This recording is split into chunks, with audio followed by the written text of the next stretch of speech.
I am excited to have Professor Eric Foner as my special guest on Rear View Ahead. Professor Foner is one of the nation's foremost historians and author of many award winning books on the Civil War and Reconstruction, including 2010's The Fiery Trial, Abraham Lincoln and American Slavery, which was the winner of the Pulitzer Prize, the Bancroft Prize, and the Lincoln Prize. His book his books have focused on the intersections of intellectual, political, and social history and the history of American race relations. Professor Foner is a DeWitt Clinton Professor Emeritus of History at Columbia University. Professor Foner's new book, The Second Founding: How the Civil War and Reconstruction Remade the Constitution, is out now. Thank you again for being here today. The one thing that I forgot to mention is that we use your textbook, Great. Liberty, in my U.S. history class. So thank you very much for that book. Okay. You're very welcome. I'm delighted to hear that. And I guess I wanted to begin by talking a little bit about uh, textbooks and history and how it's taught. There's a lot of conversation right now and seemingly new debate over how, particularly, race is taught in American schools. But we know this is not a new debate. And I was wondering if you could tell us what Reconstruction tells us about this debate over how race is taught in the classroom. Yeah, well, that's a very good question. You're quite right. The debate that's going on now, which unfortunately has a lot more heat than light on the subject, um, has many predecessors. I mean, back in the 1990s, I was involved in a previous version of this with the so-called National History Standards. One of the highlights or lowlights of my career was when I debated Lynn Cheney, who was then had just been the head of the National Endowment for the Humanities. I debated her about his teaching of history on the Pat Buchanan's TV show Crossfire. A lot of yelling took place on that show. But I think Reconstruction is a good way to get at this, as you suggest, because, as you know, for a long, long time, Reconstruction was portrayed in our textbooks, in our law classes, in other things, as sort of the lowest point of the American experience because Black Americans, Black men, had gotten the right to vote and hold office. And the idea was they were just incapable of doing that intelligently, and the result was an orgy of corruption and misgovernment. How did you deal with race back then? And I'm not just talking about the Deep South. This is what I learned in high school in the Mm, 1950s in the suburbs of New York City, that the South was right to take the right to vote away from Black people because look at the horrors of Reconstruction.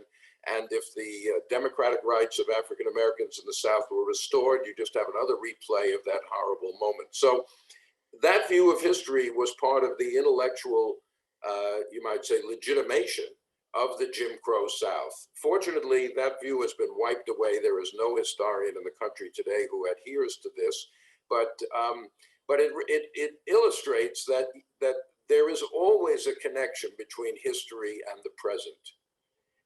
And history speaks to the present. Reconstruction, more than almost any other place, the issues of the present are Reconstruction issues. Who right. should be a citizen? Who should have the right to vote? How do you deal with white supremacist terrorism like the Ku Klux Klan, which was founded in Reconstruction? Those are the issues of today. You can't understand them without having an up-to-date view of Reconstruction, what it accomplished, how it was overthrown, what its strengths and weaknesses were. This is not just an academic debate. It relates directly to how we think about our society today.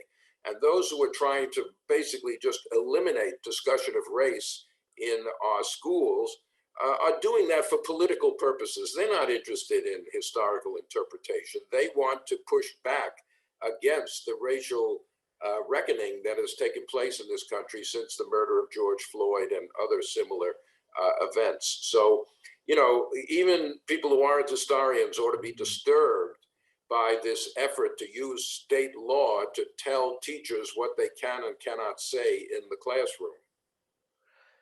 I completely agree with you. And I had the wonderful opportunity to attend a session that you led with the Gilda Limmer Foundation some years ago in New York. And Right. I came away really understanding, if you understand Reconstruction, you understand so much about the history of the entire country. And one of the things that I continue to teach students is this idea of progress and then setback, progress and setback. We see this time and time again.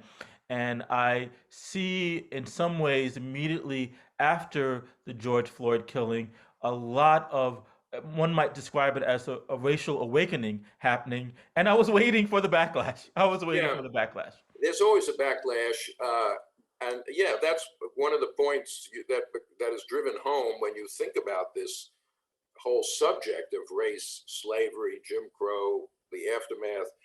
Um, our history is not just one step forward, another step forward, just continuing progress toward greater and greater equality. It's a much more complicated story of achievement and failure, of progress and retrogression. Yes, every gain in toward racial justice has been met in some form or another with a backlash, and we are seeing that today. That's totally clear. Now, that doesn't mean that we should just teach this as a pendulum going back and forth, and never going forward. The pendulum Right. never gets out of its rut. No, I think maybe a better metaphor is a spiral. There Mhm. has been progress. I'm not one of those who just says nothing ever changes. That's a repudiation of the study of history. If nothing ever changes, there's no point in studying history. Right. But what they call Afro-pessimism today. I can understand where pessimism comes from. I'm not just belittling that. But on the other hand, judging from our screens here, I think I'm a little older than you are, and I have been around long enough to know that there has been progress, not enough progress, and there's been backlash. But I think we have to develop a view of history which sees the deep injustices in our society, but also honors those people, including the leaders of Reconstruction, who struggled to make this a better country, and what they accomplished, and then again how those things were overthrown to a considerable extent. That can be a lesson to us today in pushing back against the backlash. Thank you so much. Very well said. And I think about this issue of progress. I just look to my parents. My father grew up in segregated Alabama. My mother grew up in segregated South Carolina, and they grew up in ways and in conditions I cannot really fully comprehend. My son will never be able to fully comprehend, except as a historical concept. And yet, the struggle in my father's hometown a few years ago was about a Confederate monument and what to do with it. So there's this many things to change in that hometown, but the dividing line was about this Confederate monument. And I was just wondering if you could talk a little bit about some of these issues involving where to place these monuments that came around actually after Reconstruction, that paid homage to some of these leaders during the Civil War. Yeah, well, as you said, these statues of Confederate officers and monuments to the lost cause and to the Confederacy were not put up right after the Civil War. The South was too exhausted and destroyed, and people had plenty of other problems and worried about putting up a monument. They came about in the 1890s and the early 20th century, and they were part of this glorification of the lost cause. And you might almost say part of the legitimation of the overthrow of Reconstruction. They were glorifying the Confederacy. They wiped away the whole issue of slavery, of course. The Right. Confederacy should be honored because of the valor of the soldiers, because they were fighting for local rights against the national state.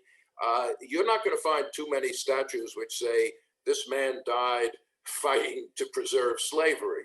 But Right. that's the truth, of course. And there were a few people like General James Longstreet or Mosby, the cavalry leader of the Confederacy, who said after the war, look, let's get serious here, folks. Everyone knows we were fighting to preserve slavery. We fought, we lost. Let's admit what it was all about. Um, but to me, the time has long since passed when most of these monuments ought to come down. I don't mind a few monuments. That's a period of Southern history. But what's important is to note that there aren't any other monuments in the South. How Right. many monuments are there to the leaders of Reconstruction?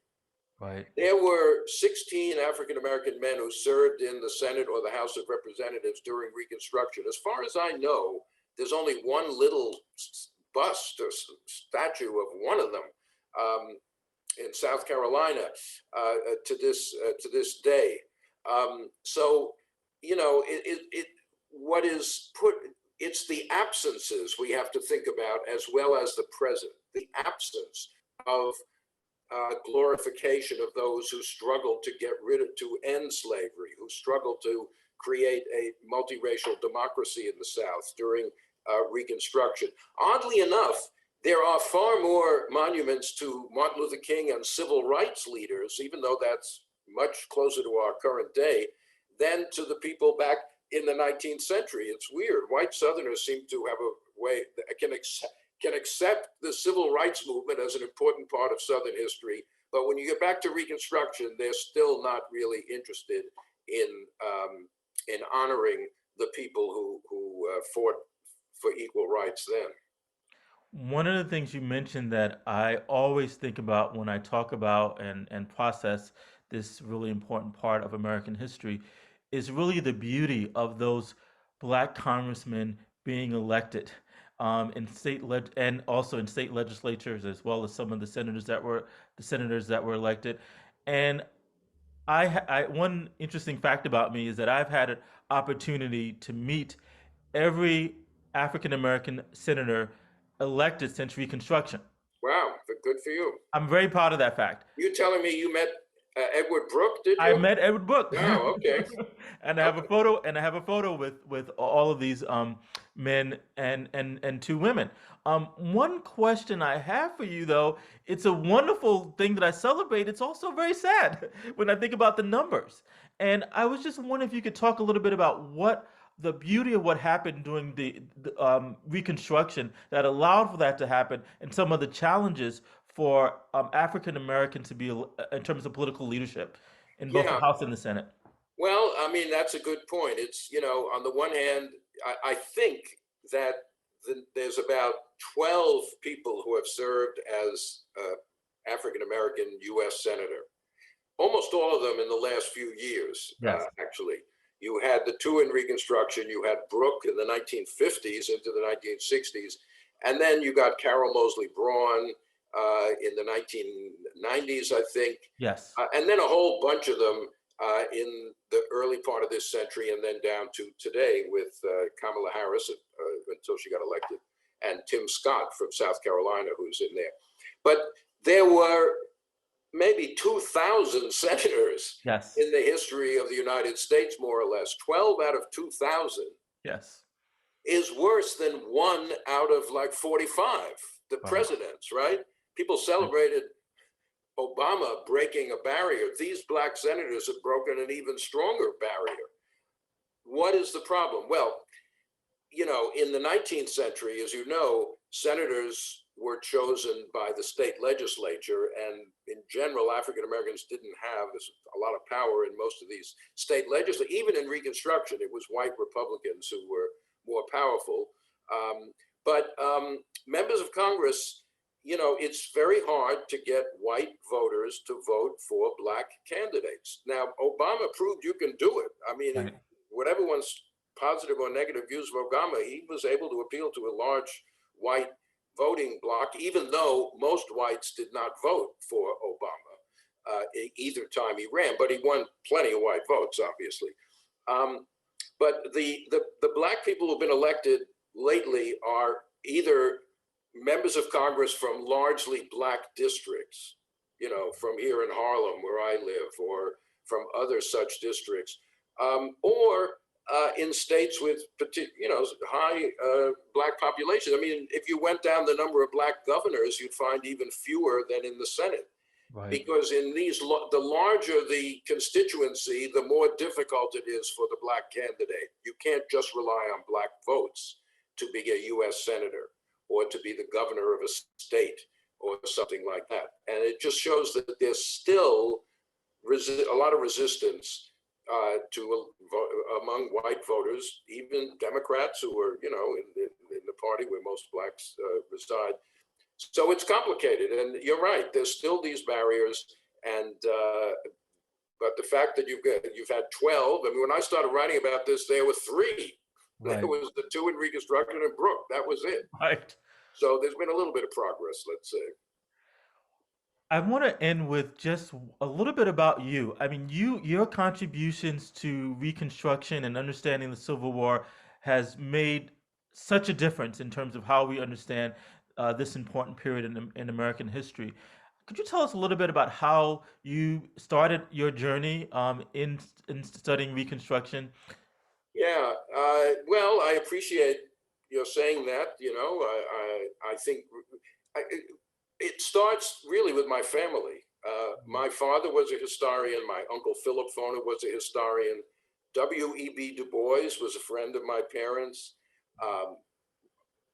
What was taught in my school was the old view of Reconstruction, but I also heard about what Du Bois had done in Black Reconstruction in America. I read Howard Fast's book, Freedom Road, which is a kind of young adult novel seeing Reconstruction in a very positive light. I argued with my high school history teacher about Reconstruction, because she had said the Reconstruction Act of 1867, which gave black men the right to vote in the South, was the worst law in American history, and I denied that that was the case. But actually, my getting into Reconstruction history as a scholar, as a historian, was almost an accident. I was in the mid-1970s when I was an assistant professor at City College in New York City here.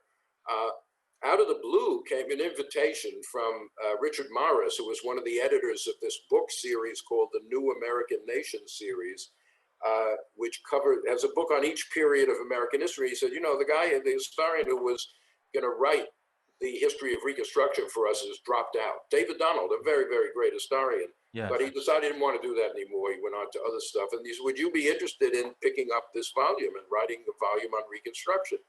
And I said, yeah, that sounds interesting. I had never had the plan to write a history of Reconstruction.